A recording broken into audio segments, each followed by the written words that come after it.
سەرەتا سڵاو لە بەڕێستان و بینەران و بیسەرانی ئازیز. دیارە هەموو ساڵێک لە مانگی نۆڤەمبەرە کە 25 نۆڤەمبەر دەستنیشان کراوە بۆ ڕۆژی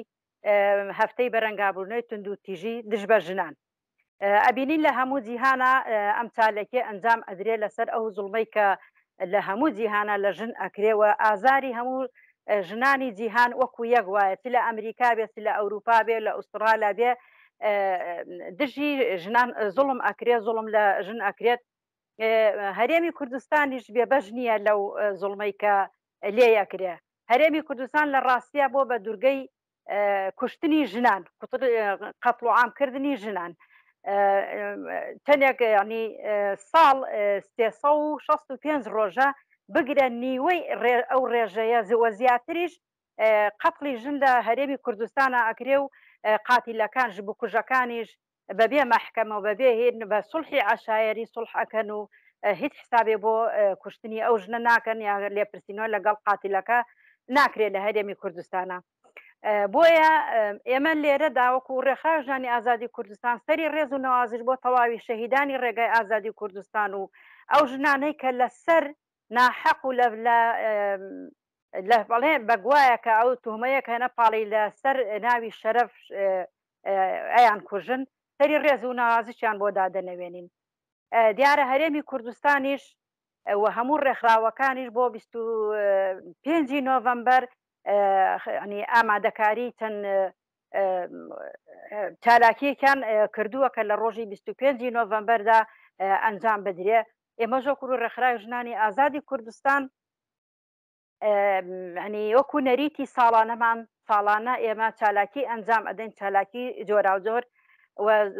هەندێکیان لەگەڵ ڕێکخراوەکانی تراوەکو تۆڕی هاوبەش کە ڕێکخراوێکی گشتی هەموو ڕێکخراوەکانە ئێمەش بەشداری ئەەکەین لەگەڵان ئەوانش بەشدارە بن لەگەڵ ئێمە. لە 25 نۆڤەمبەرە ئێمە ئەو چالاکیانە ئەنجام ئەدەین. یەک چالاکیەکی سەرتاسەری هەموو ڕێکخراوەکان لەسەر شەقام ئەنجام ئەدەین. دوای ئەوە کۆڕ و سیمینار لە قوتابخانەکانە و لە مەعهەدەکانە و لە زانکۆکانە بە هاوکاری ژنانی ڕۆژهەڵات و هەروەها بە هاوکاری کەمپینی یەکریزی ژنان و هەروەها پرۆژەی ژن ژیانە مەیکوژە و دایکانی لە چکسپی ئەو چالاکیەمان ئامادە کردو کە لە ڕۆژانی 25 نۆڤەمبەرە ئێمە لە قوتابخانەکانە سیمینار بدەین و قوتابیان هوشیار بکەینەوە لەسەر بارودۆخی ژن و لەسەر ڕەوشی ژیانی مرۆڤەکان. هەروەها چالاکی پێشانگایەک کە ئەو ژنانەی قەتڵ کراون شەهید کراون هەم لە ڕووی سیاسی و هەم لە ڕووی کۆمەڵایەتیوە ئەو پێشانگایە بکەینەوە هەر بە هاوکاری ژنانی کەژار ڕۆژهەڵات. دیارە قەتڵ و عام لە هەرێمی کوردستانە بەردەوامە و ژنی ماڵەوە ئەکوژرێ، ژنی سیاسەتمەدار ئەکوژرێ. بۆ ئەوە ئەبینین لە ڕۆژهەڵاتی کوردستانیش ژنێک بە ناوی ژینا ئەمینی کە لەسەر ئەوەی تۆزێ لە لەچکەکەی لاداوە لەلایەن دەسەڵاتی ڕژێمی ئێرانەوە قەتڵ کرا. خۆشبەختانە ئیتر میلەتی ئێران بە کورد و عەرەب و فارس و چەرکەز و هەموو لایەکانەوە هەموو هاتنە سەرجادە بە دروشمی ژن ژیان ئازادی کە دروشمێکە بووە بە ڕەمزی شۆڕژە ڕۆژهەڵاتی کوردستان. ئەمڕۆگەلی ڕۆژهەڵاتی کوردستان و گەلانی ئێران بەو دروشمە داوای ئازادی ئەکەن بۆ گەلان. ئەو دروشمە ئەمڕۆ بۆ بە دروشمێک لە هەموو جیهانە ئەبینین لە وڵاتانی جیاوازیش گەلانی جیاوازیش کە یەنە سەر شەقام داوای ئازادی ئەکەن دژی سیستەمی پیاوسالاری وشەی ژن ژیان ئازادی فەلسەفەیەکە کە لە پشت هەموو ئەو ژنانەوە دروشمەکان ئەڵێنەوە. دیارە لە سیستەمێکە سیستەمی پیاوسالاریە کە دەستی چووە ژینا ئەمینی و قەتڵی کرد و شەهیدی کرد. دیارە هەر ئەو دەستەشەکە لە باشووری کوردستانە قەتڵی نیگاهان ئاکارسەلی کرد. دیارە سیستەمی پیاوسالاری و ڕەگەزی پیاوسالاری هەمیشە لەسەر ژن حاکمە ئەیانەوێ ئەو سیستەمانە ئەیانەوێ کە ژن قەت پێش نەکەوێ و سەرکوت بکرێ و ژن لە ماڵەوە بێ. بەڵام خۆشببختانە ئەمڕۆ ژن لەسەر شەقامە داوای ئازادی ئەکاوە داوای ئەوە کە ئیتر بەس بێ سیستەمی پیاوسالاری قەتڵ و عامکردن و هەم داگیرکردن و ینی ئەبینین لە ڕووی داگیرکاریەوە وڵاتان هێرشەکەنە سەر هەرێمی کوردستان و قەتڵ و عامی ژن ئەەکەن هی مناڵ ئەەکەن هی باخۆ باخات ئەەکەن ینی ژینگە پیس ئەەکەن ژینگە وێران ئەەکەن ئەمە لە ڕووی ئەوەی کە ئەنی وەکو ئێمە وەکو بڵین دایکانی لە سکسپی چەنەها جار چوونێتە بەردەم پەرلەمانی عێراق و پەرلەمانی کوردستان داوای ئەومان کردوکە و لەشکر کێشیە ئەو هێشە ئەکرێتە سەر هەرێمی کوردستان ڕابوەسێنە لەلایەن دەوڵەتی تورکەوە لەلایەن دەوڵەتی ئێرانەوە. زۆر بەداخەوە ینی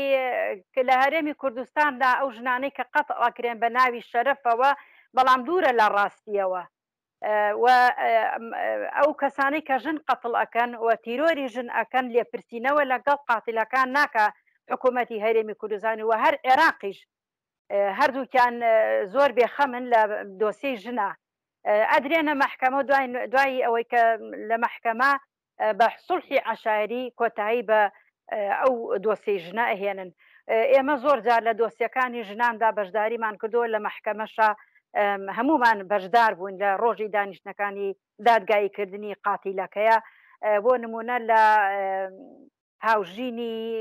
سێوان قادر کە خۆی و سێ مناڵی سووتاند هەتا کۆتایی دادگاکە ئێمەوە تاکو و بڕیاری لە سێدارەدانی بۆ دەرسی ئمە بەشداریمان کرد. بەڵام زۆر بەداخەوە حکوومەتی هەرێمی کوردستانی زۆر بێخەمە و عنی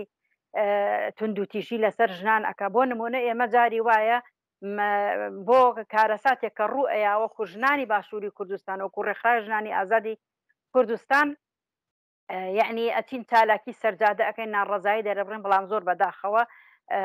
ینی هێرشەکەنە سەرمانەوە ئیجازەمان نادەنێ مۆڵەت داینوە کە ئێمە ئەو چالاکیانە ئەنجام بدەین. بەڕاستی لە باشووری کوردستان سەرکوتکردنی کۆمەلگا بەگشتی و دوای ئەوەش ژنان بە تایبەتی سەرکوت ئەکرێن. ڕاستە لەسەر جەسەدی و لە توندوتیژی هەیە و لەسەر دەرونی ژن توندوتیژی هەیە. بۆ نمونە ئەگەر ژنێک لە دایرەیەکە کار بکات توندوتیژی سێکسی لەسەر ئەەکەنەوە داوای سێکسی لێ ئەەکەن لەبەر ئەوە ئەو خۆی ئەپارێزێ دوای ئەوە ناتوانێت داوام بکە بۆ خۆپاراستن. یعنی ئەمەش توندوتیژیەکە لەسەر ژن هەم لە ڕووی سێکسی و هەم لە ڕووی توندوتیژیەوە. دوای ئەوە ئینسانێک کە ژنێک بێوێ سیاست بکە بۆ نمونە تیرۆری سیاسی لە باشووری کوردستانە زۆرەوە لێرە بۆ بە دوورگەی تیرۆرستان بینیمان تیرۆرستان لە تورکیاوە دێنە باشووری کوردستان ژنە تێکۆشەر و قارەمان و مامۆستای ئەکادیمێ ناگیهان ئاکارسەل قەتڵەکەن. یعنی ئەمە هیچ لێ پرسیینەوەیکی نیە بەڕاستی لە هەموو ڕوویە و کە ژنان لەژێر ئەشکەنجان. یعنی قەتڵکردنی ژنان لە باشووری کوردستان و قەتڵکردنی مامۆستای بەڕێز و خوا لێ خۆش بوو ناگیهان ئاکارسەل ئەوە کەسایەتێکی سیاسی بوو چونکە